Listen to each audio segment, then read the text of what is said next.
you've listened to the three presidential candidates whose statements after voting were featured, and then also the INEC chairman declaring the National Collation Center open. Just to take your reaction to these two, major issues that we've been looking at. Well, please, I plead with you, don't call anybody enemy of Nigeria. Don't call any, okay, she's not hearing me. Okay, well, let's come to Adeyinka Olumide Fushika. We'll go back to Maudi when she can hear us from the studio here. If you may just start. Well, I think that what I got from the presidential candidates that were interviewed is, just to summarize it, that they will accept the outcome of the polls as declared by the Independent National Electoral Commission. I think that's the only takeaway. Every other thing they said amounted to campaigning after election, really. If the elections are free and fair, I think that was also a major point that they hammered on, accepting the outcome if the elections are free and fair. Yeah, but I heard specifically the APC presidential candidate saying that, if INEC says this is the result, he was going to accept it. Maybe he's been overconfident, I don't know, but I did hear him say that how would he, talking politics, it would be free and fair if I were to be a candidate. I may say it's free and fair. If I won, if some other person wins, I may then begin to question but it's for the people to determine what is free and fair. From what we have seen so far, there, a lot to question whether that affects the validity or the substance of the outcome. It's left for people to say.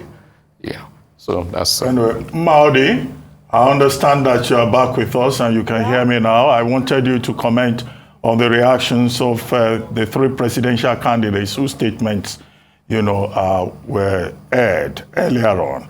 And also the ground rules outlined by the chairman of the Independent National Electoral Commission while declaring open the National Collation Center.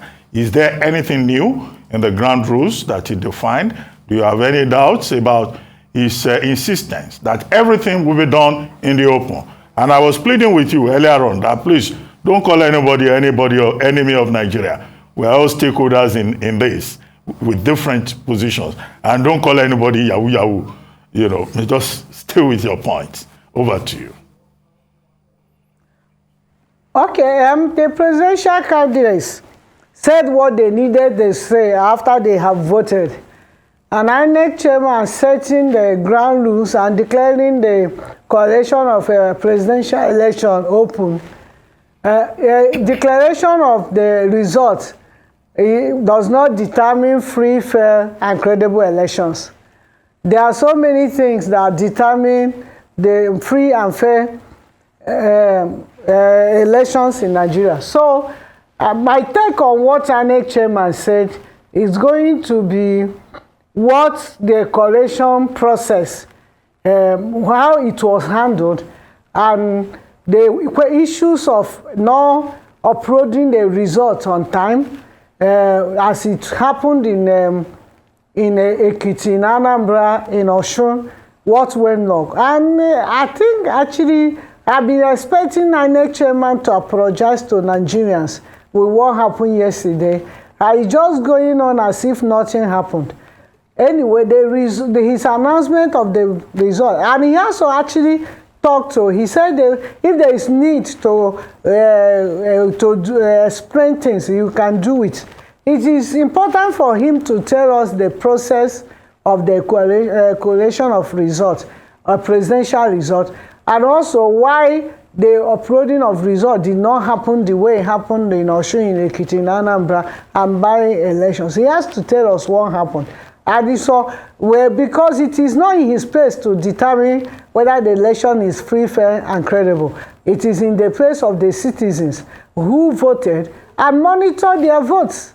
They were there till the announcement of the result before any of them left those polling units, and they have the result. It was left for the citizenry to determine whether the election is free, fair, and credible. And if it is not, it lacks legitimacy no matter what. And I know the people who are shortchanged, if there are any, will seek the redress from the courts. Okay, thank you, Ma. Leila? Sure. Mr. Fushika, let's come back to you here. Are you confident in the collation process given what's transpired since polls opened yesterday? And observers that are playing a role in this process, what should they be looking out for? Well, it's where I voted, the ballots were counted and we had an outcome at that unit. What happened thereafter, I'm not in a position to say. And like Ma said, the mere fact that election results have been declared doesn't really mean that the people accept it as legitimate or that they consider it free and fair. At the end of the day, we have to, what INEC is doing now at the National Center is they are relying on so many, their staff and all that to do the right and correct things. But if you look at what is going on, what people, unfortunately, we are no longer in the dark era where with your phone you can get a lot of, sometimes it's manipulated as they say, but generally speaking, there are places where there, you have a lot of complaint. And I'll still go back to, if I voted, for instance, and we all voted, we are saying that this is the person we want to be president of Nigeria. If by chance is the one that wins the election, we've put him in office. But we'll see from our experience that once they get to office, all these other people since 1999 that have been coming to office always claim to have been elected by the people. But do you blame the people, for electing them for the nonsense they end up doing, stealing, breaching the laws and so on and so forth? We didn't anticipate that. That was the point I was trying to make earlier on. If INEC says you have been appointed to go and do so, and then, you decide to be unpatriotic in your duties, telling people whether genuinely or not that you forgot a result sheet. So what were you going there to do? You forgot result sheets, you forgot ballot. Don't forget, they didn't say they were not giving. They forgot. I had an experience when I was trying to collect my voter's card somewhere here. I had to stay from about 8 o'clock till about 4 o'clock, before I could get the people that were supposed to give it to us. They didn't turn up, even though we were invited to come at about from 8:30 they would start. They didn't show up until about 1 o'clock. We were there, chasing them around with phones and all that. So it's all about how we deliver as patriotic Nigerians, if there's anything like that. That we should realize that when we are giving public offices, no matter how minor, if we are choosing out of over 200 million people to serve the people, we should do it, with good conscience. That's the thing. Okay, Maodi, let me come back to you. When Asiwaju Bola Ahmed Tinubu was making his statement, he said the integrity of the people matters a lot. That if the people comply with the process, and they vote and go, then of course there will be no problem. But what we have seen is that, look, the people themselves had issues in terms of integrity during the voting yesterday. I don't know whether that's included in the observations of the Situation Room. In Surulere here in Lagos, one woman was, knifed in the face, and she ended up with her face fully bandaged, and she became the symbol of the violence, in that election. In other places, in the FCT and elsewhere, there was violence. Now, but if you look at the various reports, there was more violence, there was more lack of integrity of the people in the southern part than in the north. Even if we were told that in Niger State, in Katsina State, parts of FCT, there were, cases of either ballot snatching or attempts at vote buying. So why was the election so turbulent in the South? And it looks like it was far more peaceful in the North. What does your report say about this discrepancy? This difference, rather? Okay. I just want to say I am not a co-convener of Nigerian Civil Society Situation Room. I'm just a member. My organization is a member. and I'm an observer in this election and analyst for Nigeria Civil Society Situation Room 1. I think it's the people who actually brings integrity to the elections, because the people who stayed. I celebrate Nigerians yesterday. People came early, even in Abuja while it was raining. The people stayed and were praising God till they cast their vote in the night, and they were there till the votes were counted and the result announced. So we had report from the north, people getting agitated that the INEC personnel in some places did not come on time, and when they came, they delayed. But also, we encourage the citizens before the elections that they should vote and stay and ensure that their vote counts. Because if they go, like we saw what happened in the night, and we started seeing videos of collation process that is not very clear. So, but the people have to wait and ensure that the votes counts and refresh their votes they cast. If you do not stay and watch it, how will you know what happened? And it is even very wrong for a presidential candidate to ask people to vote and go away. The people have to vote and defend their vote. That's what we told them, to protect the vote, not defend it. They have to be there and they ensure that their votes are protected yesterday. So, and the North and yesterday we started even raising issues in the majority of the North. The election materials and personnel were deployed on time. Unlike, like by 8, for example, 8:30 a.m. yesterday, some parts of the North Central had 30%, Southwest 30%, Northwest 30%, and then Southeast, the whole of Southeast, 6%. So he raised so many questions that had no answers to it. And it's part of the process, because free, fair, and credible election is not about announcing results. It's about the process that led to the voting and counting of the votes and recording and uploading the votes. And we have seen challenges in these processes. We have seen that many INEC people, maybe they were acting out of obeying the instruction given to them, or they are acting on their own free will, did not follow the law to the letter. So if they did not follow the law to the letter, and people vote do not reflect their own preferences, then there is no anything free and there is nothing credible. I voted, and I saw many people. When I left, they actually allowed me to vote because I am doing election observation.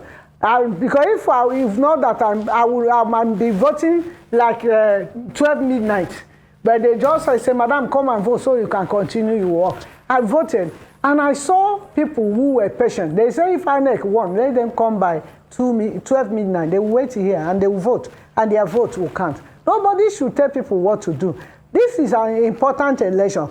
We were told that the electoral process has improved. We were told that Beavers is working very well. We were told that even there is one that is coming, that we even identify or through our body order. So we were told so many things, and it raised our hopes and expectations. And what we saw yesterday have discouraged a lot of us. Okay, and we were thinking that it took us back 30 years. Maudi, sorry to interrupt you. We now have to go back to the National Collation Center in Abuja, where Rice political editor Sumna Sambo and senior correspondent Indi Amugo have been monitoring proceedings. Hello, Sumna and Indi. What's happening at the moment?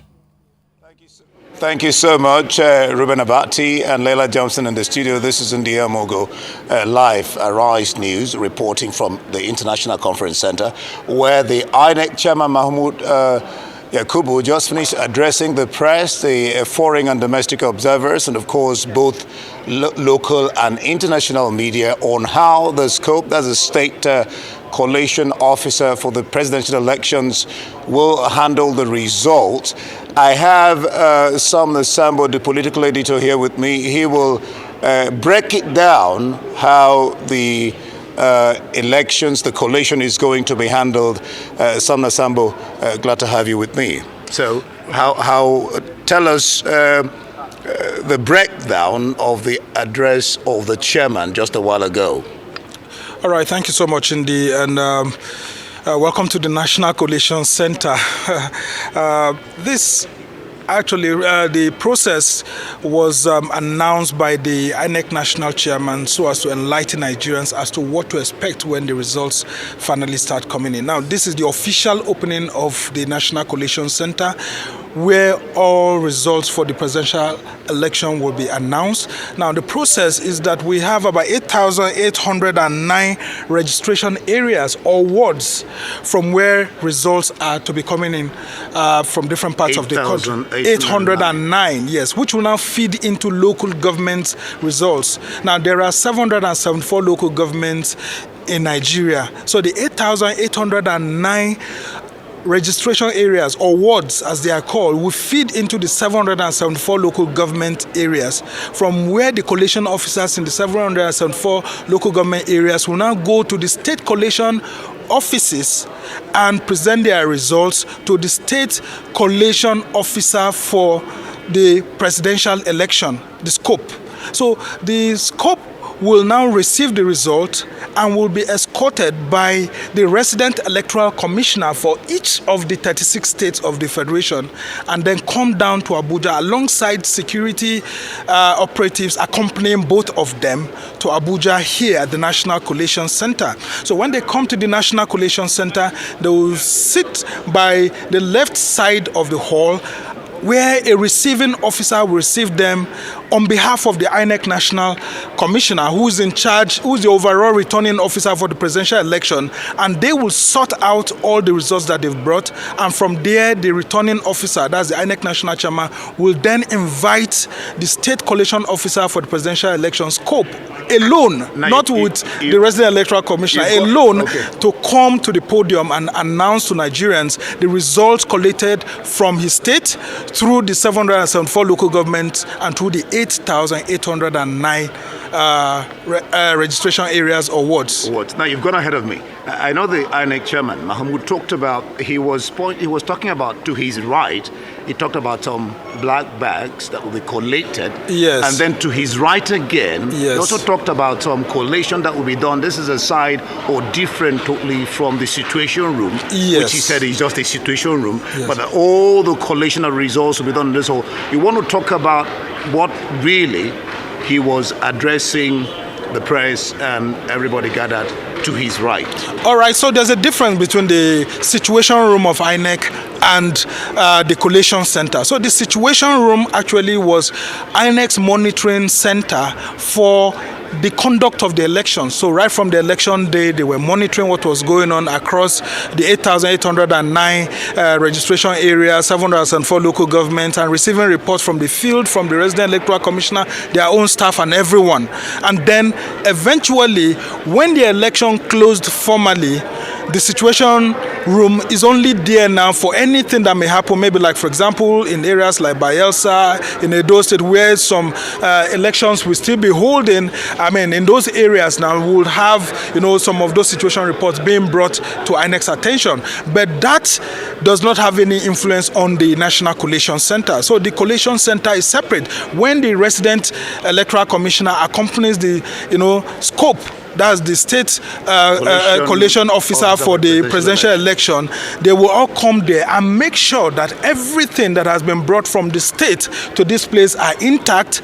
And of course, once they are assumed to be intact and everything is okay, then the returning officer for the presidential election, that is the INEC national chairman, will then invite the state collation officer for the presidential election, the scope, to go to the podium and announce formally to the nation that this and these were collated in the entire state, and then break it down to 774 local governments, and then take it further to the 8,809 wards. All right. The chairman also said that he is the only one permitted to announce results.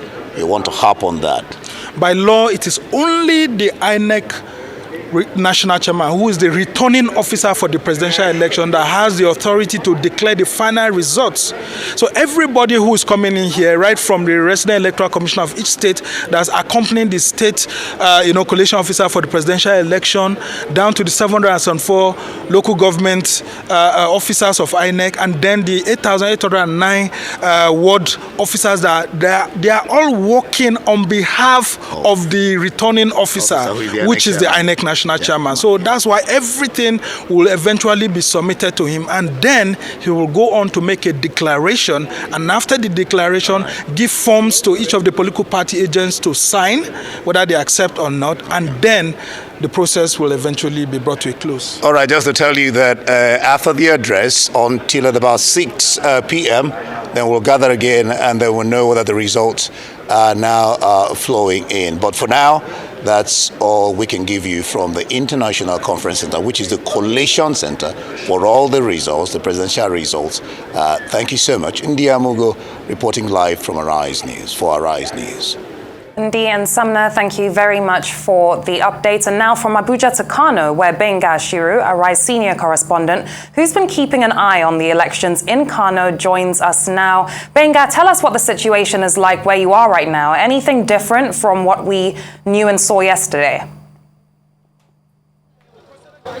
Indeed, it appears that there's a different twist to the electioneering process, and it's rather unfortunate. But live here, we're at Dala local government, the largest populated local government in Kano State, out of the 44 local governments in Kano.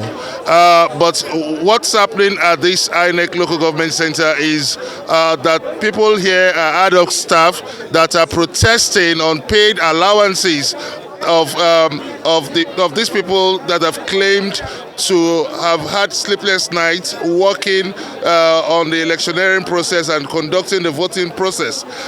When they try to make demands of get information on why the allowances have been paid, in spite the fact that other people at other local governments in Kano have been paid. They said that the election officers could not provide answers to them. So right now they are agitating because some of them said that during the 4 days from the time of training to actually executing the job, there will be no provision for food or drink. Now even their allowances have not been paid.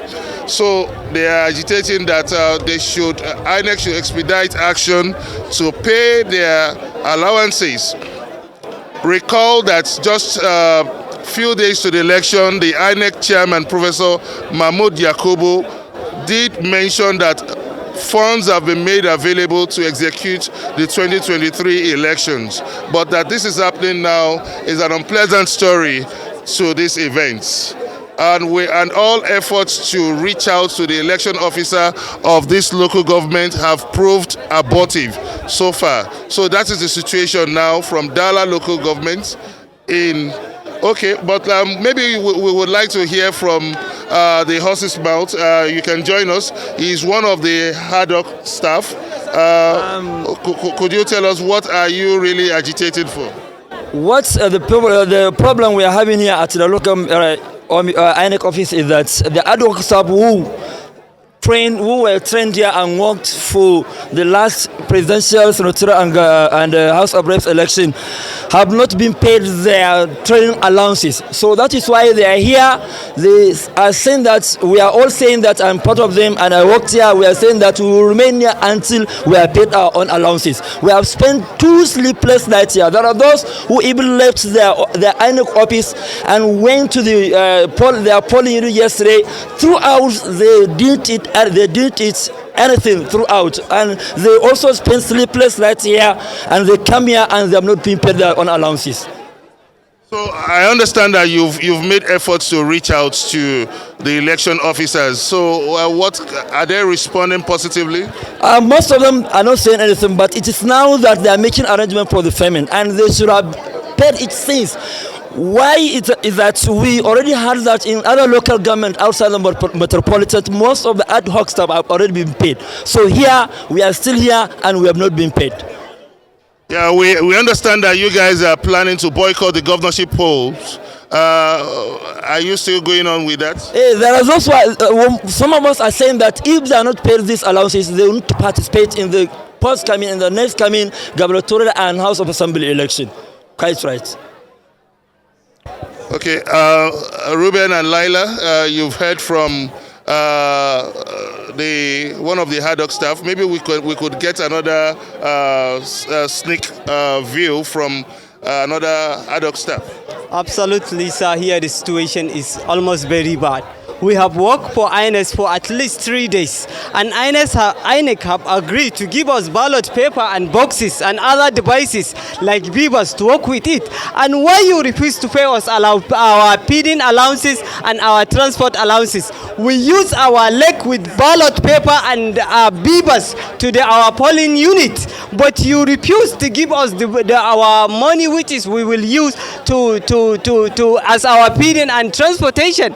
We don't know what is happening, and some of our colleagues said they have already been paid, some within others local government. So we don't know what is going around here, and the EO of our local government refused to come and tell us what is going on. We don't know. We have stayed for 3 days without sleeping and without eating. How election will be conducted successfully? Please, we have tried our best. We have followed all the rules and regulations, but up to now, no any update from him. He was saying that we should exercise patience. He is going to be paid, and we have heard it that our money was already been paid to him. So we need to intervene this situation because it's totally very, very bad. I cannot explain it because we have family. We lift our children and our family. We come here to work for the nation.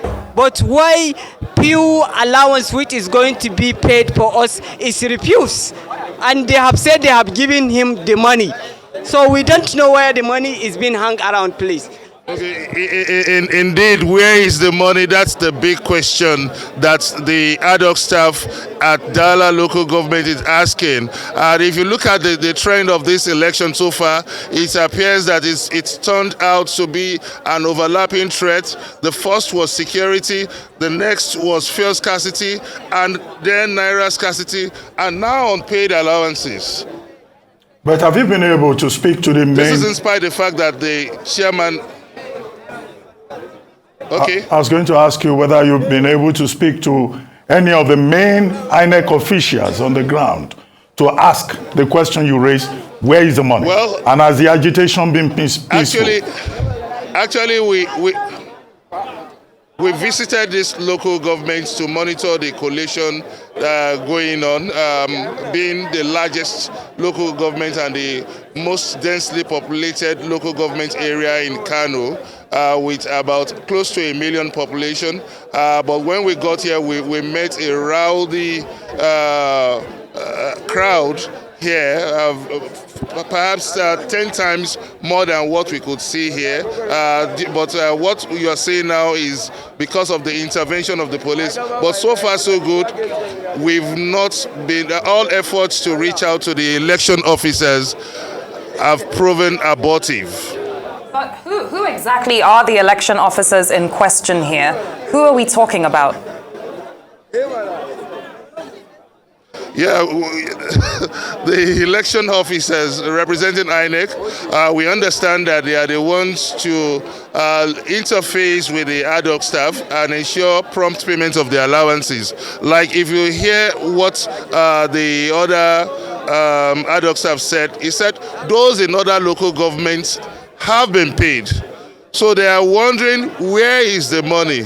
Why have they not been paid in spite making sacrifices for the nation, in spite passing sleepless nights at the polling centers, that this is an unfair treatment being meted on them? Well, thank you very much. We'll keep in touch with you, Benga Ashiru. Thank you very much indeed. And well, at this point, I would like to thank you, Olumide Fushika SAN, and also thank you, Maodi, in our Abuja studio, as we now take a short break. When we return, the coverage of Nigeria's 2023 general elections will continue. We'll be right back.